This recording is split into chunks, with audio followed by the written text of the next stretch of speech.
I made an overcoming fears video a while back, but it tried condensing too many things into one video, and it was just pretty badly thought out, so I'm remaking it. Think of these next couple videos as a tutorial on overcoming fear, but a very big one. A very big tutorial cut up into a lot of different videos because fear is just such a huge obstacle for a lot of people who are doing parkour. Now, before I get into how to overcome fear, you need to understand that fear isn't necessarily a bad thing, as I said in my very old video. It's just your body telling you, your mind telling you, hey, this is dangerous, be very, very careful on what you do next. Well, in this next few videos, what I want you to think about, instead of trying to overcome fear, more of controlling fear, so that it doesn't hold you back. Because we do need fear so that we don't become like extremely reckless. Now, this concept of fear is nothing more than a mindset, something in your brain. Now, the way to overcome this concept of fear is in the same place, your brain, your mind, how you think. So the first mentality that I'm going to talk about in this video is something I've said so many times on this channel, but I still haven't made like one specific video just to talk about it. And it's probably one of the most useful and obvious ways of overcoming fear, which is progressions. Now, to me, there are kind of two steps to progressions that you need to follow through with, which is learning all the moves before your end goal, your end move, and adapting your environment for each move.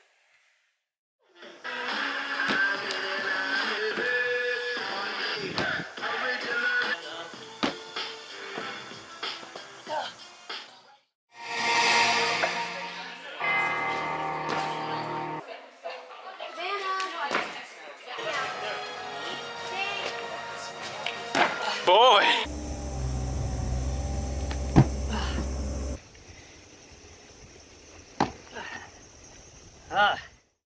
Now, whenever you see a move on Instagram or just see a crazy move that you think is crazy, I don't want you to think that that athlete literally just, you know what, I'm gonna start parkour and I'm gonna learn that move.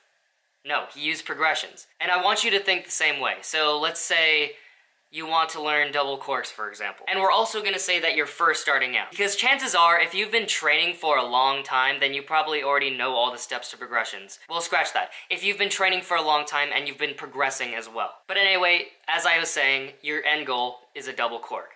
Think of all of the moves that lead up to a double cork that you could work on. So let's break it down. A double cork, just thinking very broadly, for the most part, it feels like you're kind of going upside down, depending on how you do it. So you will want to get really comfortable with going upside down, so you might want to learn a back flip first. And then there's the kicking motion you need to get really comfortable with, so you might want to learn a side gainer.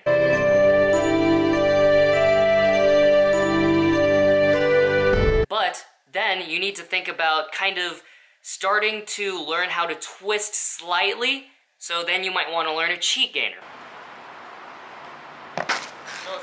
Doing a cheat gainer will help you learn how to kick really properly and how to spot the ground really easily. And then you want to start to learn to twist a lot more, so you might want to learn a cork. That will help you get the air awareness of landing and just a good feeling of how to twist. And now you're saying, wait, hold on. I haven't learned any of this. So how do you expect me to learn a backflip, a cheat gainer, a side gainer, and then a cork just that easily? It's a lot easier said than done. Of course it is easier said than done.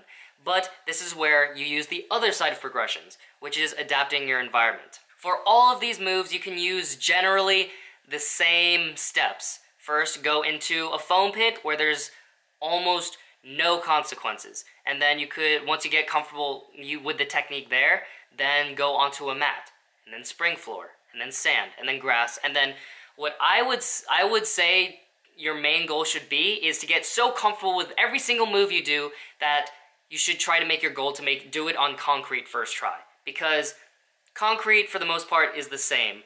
It's hard and unforgiving. Grass, if you make grass your end goal, then there are so many factors. It could be wet, it could be soft grass, it could be literally just hard dirt with slight grass on top. There are too many factors. Try to make every move you learn on lock on concrete. So after you've learned all of those moves before a double cork, then it shouldn't be like you're all the way down here before you learned all those moves looking up at the double cork that's up here. You should be like right here because you learned all of the stuff here, so you're like, hey, it's just one more step. And then to get from here to this double cork, it's basically the steps that you used for those progressions. Have your environment adapt to you, like adjust your environment, and yeah, then you're like really hyped that you got your move. Now I'm gonna keep this as a side note because I can't really hold it in. Progressions will only get you to landing the move. It's your responsibility to keep drilling the move without the progressions, at least like 3 times in a row every single day for a week, so that you keep the move. That doesn't have anything to do with progressions necessarily. I just want to give you a tip so that you don't lose moves. Now, most likely, you guys know progressions. Like, I've said them enough. I'm sure, like, all of your idols, like, our idols, myself included, like, watching tutorials, they'll say use progressions. Do these progressions first. But when you're first starting off and you don't have that many moves on your belt yet, it's really easy to just overlook all of the progressions that the legends had to learn before they got to learn crazy moves. As soon as you watch this video, whether you've been training for 3 years and you're just like, I need a little more reassurance, or if you're very first starting. If you're very first starting and you're watching this video, please listen to me. Progressions are your best friend for progressing quickly. Because I keep on saying from my personal experience, like, when I very first started, I looked at all these people doing double corks, which was my dream move. And all I saw was them doing double corks. And I was like, gosh, how did they frickin' get there? I kind of knew, but I didn't really think about the fact that they had to learn all of these other moves to get comfortable with throwing a double cork. So the sooner you stop feeling jealous that all of these people got like really crazy moves and start learning the progressions to learn those crazy moves, the faster you'll progress and the faster you won't need this video at all.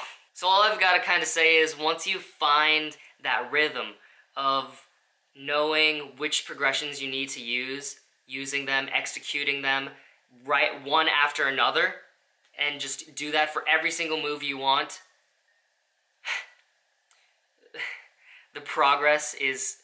the rate of your progress is unbelievable.